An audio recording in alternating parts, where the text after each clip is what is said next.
Magandang umaga mga kabay. So ito po yung repair ko ulit. Estimate 39428 pa rin tayo mga kabay, letter A. Ayan. So ang model ito mga kabay, still 670 pa rin. So ito mga kabay, ayan, halata na. Putol po din po yung wire, pero syempre sasaksak natin. So ayan, wala po siyang power mga kabay. So isa po yun sa dahilan dahil dito, ayan oh. Yan. So sana wiring lang po para mabilis tayo. Ayan, tanggalin ko lang yung screw. So ayan mga kabay, nakakalas ko na po yung screw. So angat na po natin.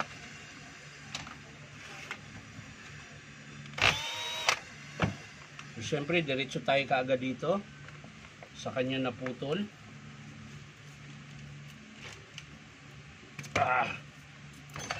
Ba't tinali-tali pa to?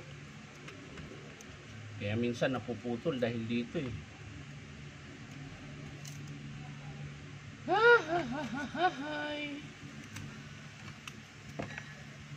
So yan.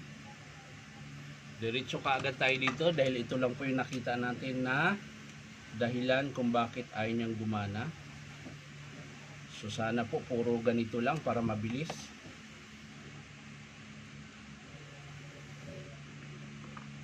Yan.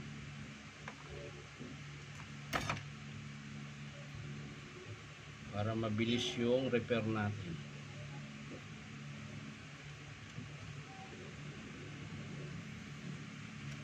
So yan mga kabay, kakalasin lang natin yung yung naputol.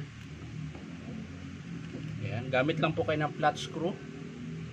So ito mga kabay, ginawa ko lang to.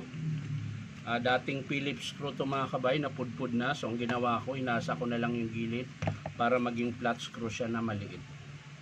So yan mga kabay, lalagay na natin yung screw, yung wire. Sabay na natin yung dalawa. Tapos higpit.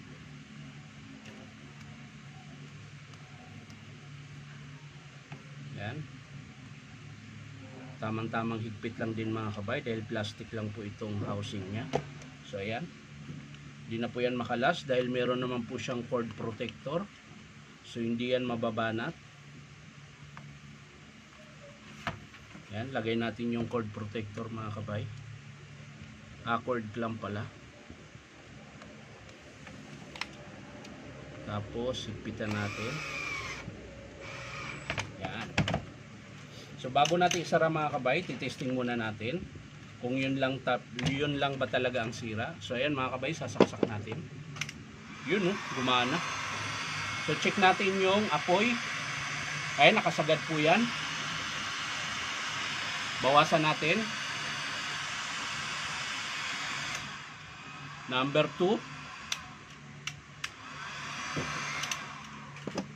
So wiring lang po ang sira niya mga kabay. So isasara na po natin ito. Yan.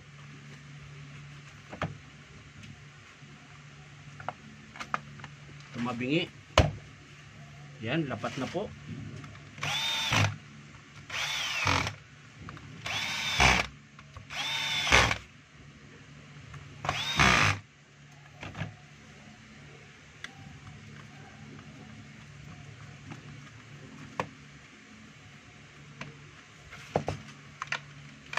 So yan, tapos na po yung estimate natin mga kabay. Ang sira po niya ay wiring lang din po. Ayan.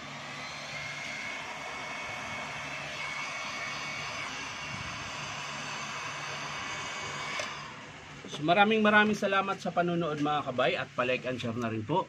Ayan, putol lang din po ang sira sa heat gun na steel 670 ng Stanley.